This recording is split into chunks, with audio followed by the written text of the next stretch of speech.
Hi everybody, Florida Hippie Dude here. I'd like to say thank you for stopping by. This is How Hippies Grow, part 2 of our Guava Slushy experiment.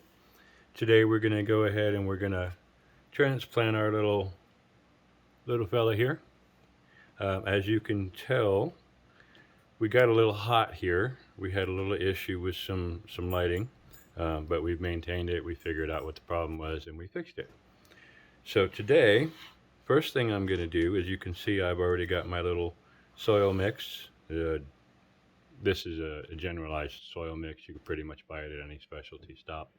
I wouldn't buy like a Miracle Grow. I don't necessarily myself see the point in it. I think you can spend a little more money, get a little more premium mix, something with like a peat and perlite and possibly blood meal, worm casting, etc. That's just my personal opinion, but you do what you want.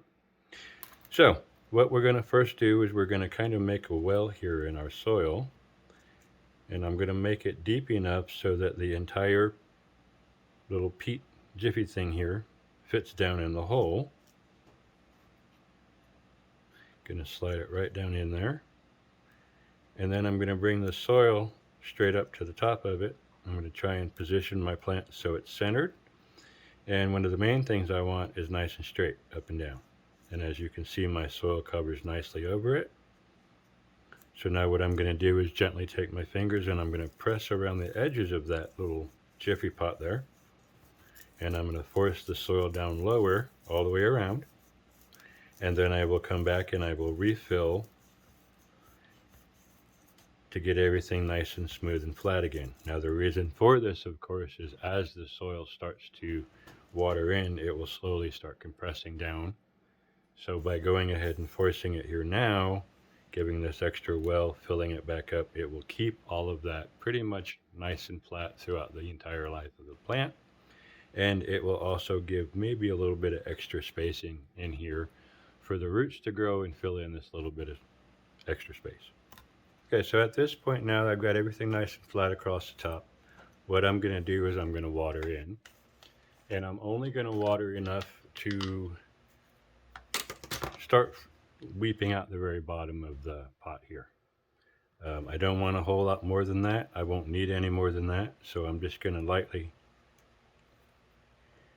get filled up here. And we'll pick it up a time or two and then I'll be right back. Alright, as you see here on the very bottom, it's just starting to leak through, and that's all I want to do with it.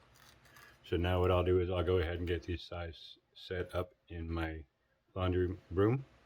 I'm probably going to put them directly on the floor at this point, and likely I want to do it in a setup to where they're far enough away. Now I did mention in the past that we were going to go ahead and use some nutrients during the transplanting process, but we're going to skip that at this time. And in maybe 3-4 weeks, when we go ahead and get these guys set up in their forever pots, then we will go ahead and use some more nutrients on the bottom of the roots at that time. All right, so that's the end of our Guava Slushy experiment part 2. Folks, if you liked what you see, click the like and subscribe button. Thank you and have a great day.